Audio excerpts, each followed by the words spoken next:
اعوذ باللہ من الشیطان اللعین الرجیم بسم اللہ الرحمن الرحیم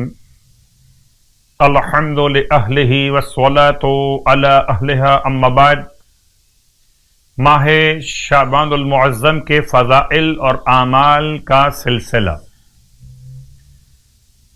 ایسی بابرکت ساعتیں نصیب ہو رہی جو انسان کو خوش نصیب بنانے میں کردار ادا کرتی، اور اب سلسلہ ان راتوں کا شروع ہو چکا کہ جن کو روشن راتوں کے نام سے یاد کیا جاتا ہے، اور ماہ رجب المرجب میں آپ سماعت فرما چکے کہ شب 13، شب 14 اور شب 15، ان 3 راتوں میں 2 رکعت، 4 رکعت اور 6 رکعت نماز، سورہ یاسین، سورہ تبارک الذی ملک اور سورہ اخلاص، ہر ایک رکعت میں الحمد کے بعد یہ تینوں سورے ایک ایک مرتبہ تلاوت کیے جاتے ہیں۔ تو 3 راتوں میں سے آج پہلی رات، روشن رات، یقیناً خدا ہم سب کے لیے اس کی روشنی کو روشنی قبر اور روشنی روز قیامت قرار دے۔ صلوات شعبانیہ وقت زوال پڑھی جانے والی مخصوص صلوات ماہ شعبان المعظم میں امام سجاد علیہ السلام کی بارگاہ سے اس کا ایک حصہ آپ کی خدمت میں پڑھ رہا ہوں۔ اللہم صلی علی محمد وآل محمد صلاة کثیرة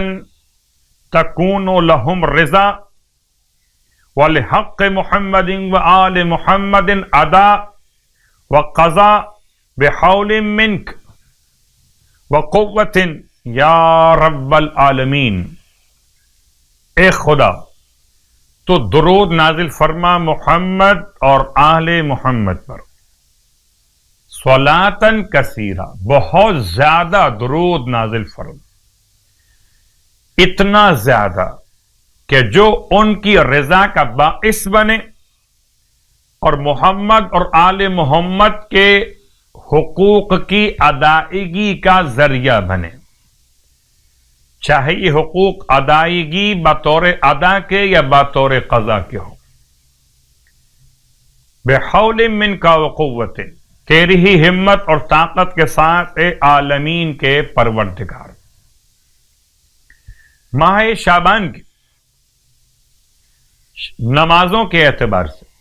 سرکار ختم یہ مرتبہ صلی اللہ علیہ وآلہ وسلم آج کی شب کی مخصوص نماز 13ویں شب 2 رکعت نماز بیان کیا۔ فرماتے ہیں جو شخص ماہ شعبان کی 13ویں شب 2 رکعت نماز بجا لائے کہ ہر رکعت میں الحمد کے بعد سورہ والتین والزیتون ایک مرتبہ تلاوت کرے، 2 رکعت نماز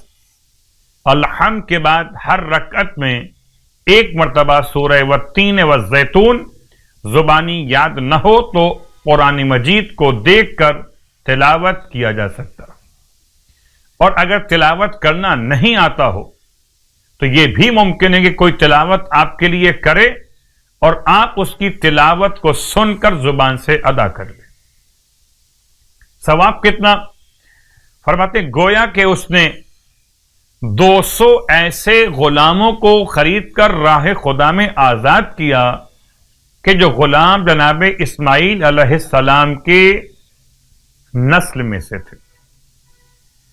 اور خداوند عالم اس کے گناہوں کو اس نماز کی برکت سے ایسے معاف فرمائے گا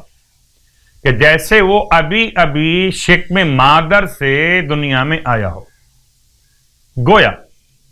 ہم اس سے کہتے ہیں برتھ ڈے، ہر انسان کی برتھ ڈے وہ دن ہو جائے جب وہ گناہوں سے ایسے پاک ہو جائے جیسے آج ہی پیدا ہوا ہو۔ تو آئیے دعوت فکر ہے کہ تمام تر اہل ایمان کے لیے، اہل اسلام کے لیے اپنی برتھ ڈے مناتے ہوئے کوئی ایسے کام انجام دیں برتھ ڈے کے خاص دن میں جس کی بنیاد پر ان کے سارے پچھلے گناہ ایسے معاف ہو جائیں جیسے وہ واقعاً آج ہی پیدا ہوئے ہوں۔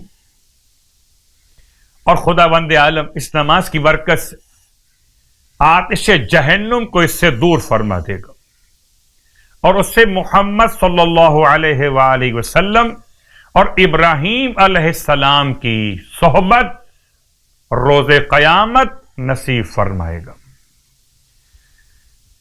ماہ شعبان کے روزوں کے حوالے سے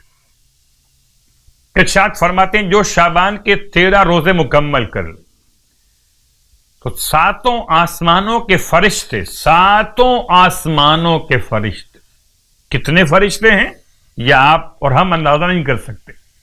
7 آسمانوں کے فرشتے اس کے لیے خدا سے استغفار کریں گے۔ خدا ہم سب کو اعمال کی، صیام اور قیام ماہ شعبان کی توفیق عطا فرمائے، الہی آمین۔